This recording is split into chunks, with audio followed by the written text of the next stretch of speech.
So as you can see, my dad's property starts from the bar all the way over there, next to Walgreens, and it goes all the way down to The end of the canopy. the end of the canopy over there, and you could see why the city would be interested in all this land. They're currently building a railroad track here, and we would get constant harassment about our part being too bad. They wanted us to fix it up just like they're fixing theirs. And they're just every little thing, like your grass was too tall, the canopy was falling apart. They wanted us to spend thousands of dollars to fix it up so it can match to their part. What do you want to add to that? What? And then somebody called that the city, and they sent some kind of one of that. How do you say that? Inspectors? The inspectors to check the how do you call that? The thing was on top. The Asbestos. And the city, I guess they made up this one too, or who? I still wonder who did it. The case is that they give me a big ticket for $1,500, and then from there until the end, there was all little different things.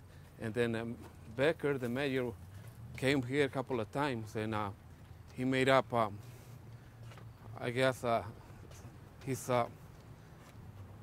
decision about us getting out of here, because he refused to give me my liquor license back.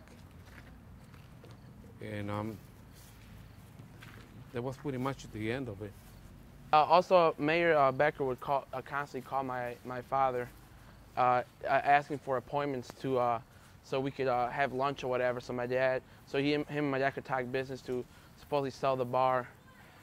Basically, he wanted the bar for real cheap from my dad, because he said he was going to give him great deals. He offered my dad $10,000 for the whole canopy. And my dad's like, no, that's way too cheap. It was a couple of times he called. It was more than 3-4 times that he called just to talk to my dad about the canopy. And while this calling was going on, this is when we were getting all those tickets, nonstop inspectors. You can see there's big bushes over there, big grass. When we had the bar, they would always be on us about the grass is long here. And it's funny how they're not coming here and cutting the grass right now. Well, when we had it, we had to cut this like every week because they were just on us all the time. As you can see, there's big bushes over there too that city owns. They're not saying nothing about that right now.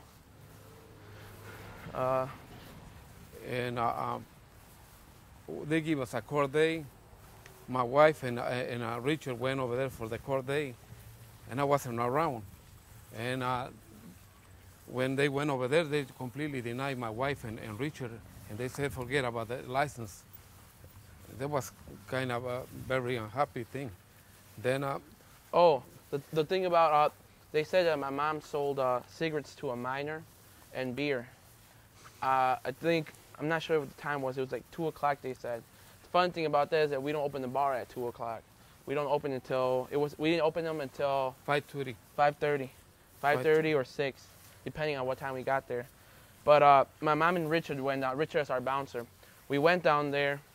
My mom and Richard went down there, and they told my mom and Richard went over there to tell them, hey, well, what do you have against us about where's the evidence that we sold the cigarettes and the beers to the minor?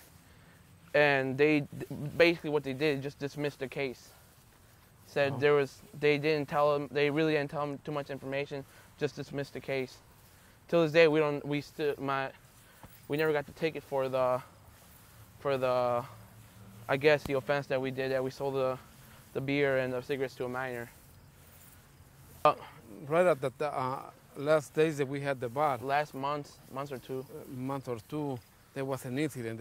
They said somebody got caught on the throat, and they complained that we don't call the police, but Richard called the cops. Richard called the cops. There was no there was a problem that we miss anything about Richard, not calling the police. Yeah, I think Richard called from my mom's cell phone, and they were pissed because we didn't call from the bar's phone. Well, the thing is, it was an emergency. We're not gonna go all the way to the bar's phone to call for This basically what happened. A lady and a wife and a husband got into a fight.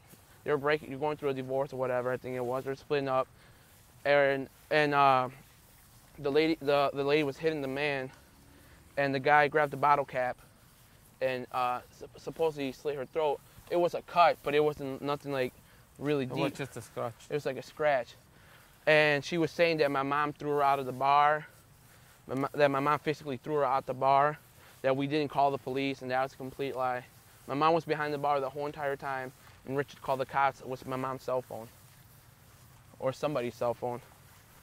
But they said we were getting in trouble because we didn't call the police. They have no records from our bar calling the police. Yet we did call the police from a cell phone. So there was a big offense. They said that we have, against the bar, and they have against us. But there was nothing really. When we went to court, they denied my wife and she didn't even continue the case after that. Yeah, and the then lady that got cut didn't even continue the case. And she was just trying to get money out of us. From that day, from that point, they were starting pushing us, putting pressure on us to sell the bar.